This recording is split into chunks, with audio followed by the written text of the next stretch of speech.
Latest news in Chaibasa. Latest news in Chaibasa में आपका हार्दिक अभिनंदन है, स्वागत है। वर्तमान हम लोग शहर चाईबासा के समाहरणालय में आए हुए हैं और आज जैसा कि आप लोगों को पता ही है कि उपायुक्त का तबादला हो चुका है, नया उपायुक्त आ चुके हैं और आज उनका पदभार ग्रहण है। तो चलिए अंदर चलते हैं और देखते हैं। तो जैसा कि आप देख रहे हैं कि अभी हम लोग उपायुक्त कार्यालय पहुंच चुके हैं।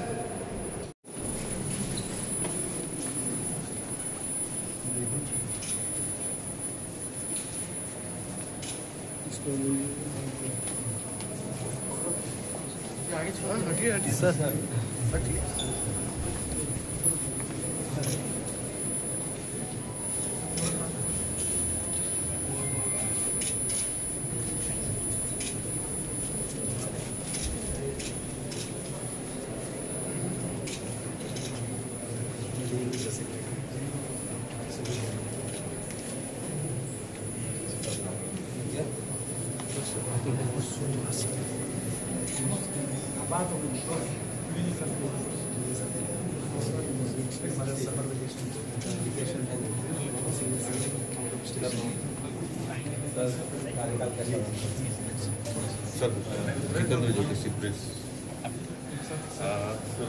लोग करेंगे विस्तार से बात करेंगे। सर आज थोड़ी प्रॉपर चेम्बर में ले लेते हैं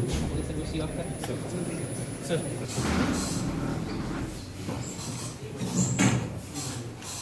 आज आपने पदभार ग्रहण किया है। आप जाहिर सी बात है बहुत सारी प्राथमिकता लेकर आए होंगे। आपके मन में क्या है इस जिले को लेकर?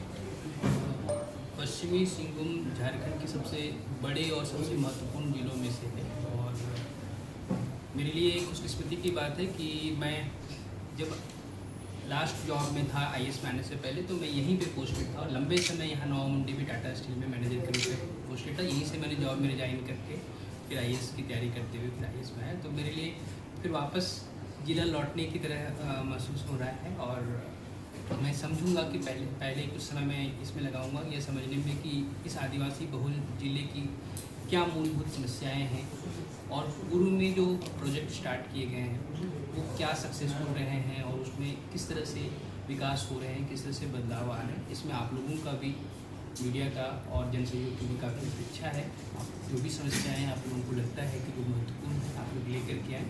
मैं कोशिश करूँगा कि जितने विकास के जो पहलू अगर कुछ अनदेखे रह गए हैं, जिसमें पूरी तरह से उतनी सफलता नहीं मिल पाई है, उसको चिन्हित करके उस पर खनन क्षेत्र में से ही आप आ रहे हैं, कोयला के खनन क्षेत्र से। इधर लोहा का है, उधर काला था, इधर लाल है। इसको लेकर कोई प्राथमिकता है? बल्कि मैं माइनिंग बैकग्राउंड से ही पढ़ाई की। मैं ISM धनबाद से मिनरल इंजीनियर हूँ और यहीं टाटा स्टील में नवा मुंडी में ही लगभग 2 वर्ष तक पोस्टेड रहा था।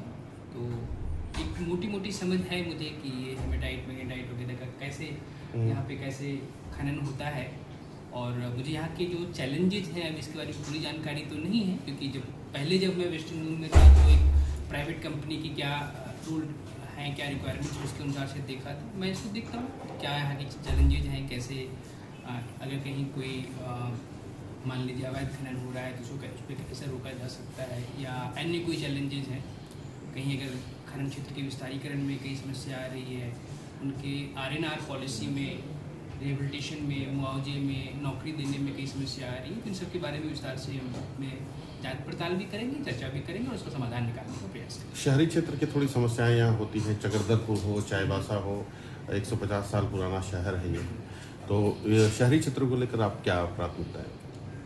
शहरी क्षेत्र में कुछ तो जो हम लोगों ने रामगढ़ में शुरू किया था, जो प्रोजेक्ट में बड़े बेमन से इनकम्प्लीट छोड़ करके आ रहा हूँ, जिसमें से एक था बड़ी अच्छी तस्वीरें आ रही थी उसकी, आपका काम किया हुआ था। तो उसमें एक तालाब बचाओ अभियान हमने वहाँ शुरू किया था। तो जो कॉमन एक प्रयास यह रहा है कि जो कॉमन प्रॉपर्टी है, जैसे तालाब हो गया, या अगर कहीं पे झील है, या कोई चौक चौराहा है, या सरना स्थल है, इस तरह के जो कॉमन प्रॉपर्टी रह रहे हैं उनके हम लोग चिन्हित करके उसका जियो टैगिंग भी करते हैं, उसका GIS सर्वे करवा करके, उसकी प्रॉपर गूगल मैपिंग बनवा करके, जो कि लोग गूगल अर्थ पे भी देख सकें कि कहाँ से कहाँ तक कौन सा प्लॉट सरकारी है या ये सार्वजनिक रूप से, और उसका कोई इसी तरह से अधिग्रहण ना हो पाए, पहला ये सुनिश्चित करना, और उसको फिर कैसे ब्यूटिफिकेशन कर सकते हैं, जो प्राचीनतम कोई चीज़ है उसको आज के धर्रे पे कैसे ला सकते हैं, इन सब चीज़ों पे फोकस मेरा पहले भी रहा है और मैं प्रयास करूँगा। चाईबासा अपने आप में बहुत खूबसूरत है, one of the most beautiful place जो झारखंड में कहें या इंडिया में कहें, इसका टूरिज्म पोटेंशियल भी काफ़ी हो सकता है, इसके बारे में हम भी सर शहर में नो एंट्री की समस्या सर लगातार रहता है सर, दिन में भी गाड़ी चलता है, उस पर क्या कहेंगे सर?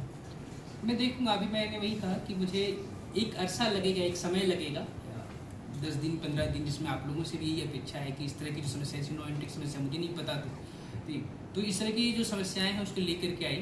कोई भी समस्या को सुलझाने से पहले समस्या को समझना जरूरी होता है, बिना समझे अगर हम प्रयास करें तो समाधान तो नहीं निकलता है, उसमें फिर रॉकिंग चेयर वाली स्थिति होती है, प्रोग्रेस होता नहीं है।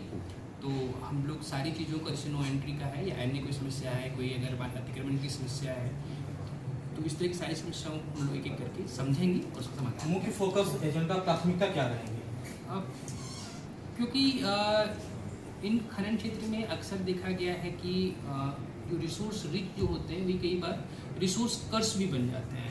कई बार ऐसा होता है कि जहाँ पे अत्यधिक, जहाँ पर गुणवत्ता है, जहाँ पे अत्यधिक ऐसे रिसोर्स हैं, वहीं पे गरीबी कई बार या लैक ऑफ डेवलपमेंट, विकास की कमी सबसे अधिक वहीं पे कई बार पाई जाती है। तो मेरी कोशिश रहेगी, सबसे पहले सबसे प्राथमिकता कहीं यही रहेगी कि मैं ऐसी चीज़ों को चिन्हित करूं, और अगर कोई ऐसा लॉस्ट जनरेशन ना हो जिनको शिक्षा के अभाव में, न्यूट्रिशन के अभाव में कहीं पिछड़ ना जाए, सबसे पहले उनको पटरी पे लाना, उनको एक गति समानता के सर आकांक्षी जिला में ये शामिल है, इसको कैसे बिल्कुल आकांक्षी जिला में भी शामिल है, और सौभाग्य से चाईबासा के पास, वेस्टिंग होम के पास, इस आकांक्षी जिला के कैटेगरी से बाहर निकल करके समृद्ध जिला बनने की क्षमता भी है, क्योंकि यहाँ पर क्योंकि खनन के कारण DMFT के फंड भी हैं, इतनी कंपनियाँ हैं जिनका CSR फंड भी है, और एक बार देख पा रहा हूँ कि यहाँ पे बहुत बड़ी टीम भी है। प्राचीन जिला होने के कारण परंपराएं भी एक सुदृढ़ बनी हुई है, तो इसके द्वारा आकांक्षी जिले को,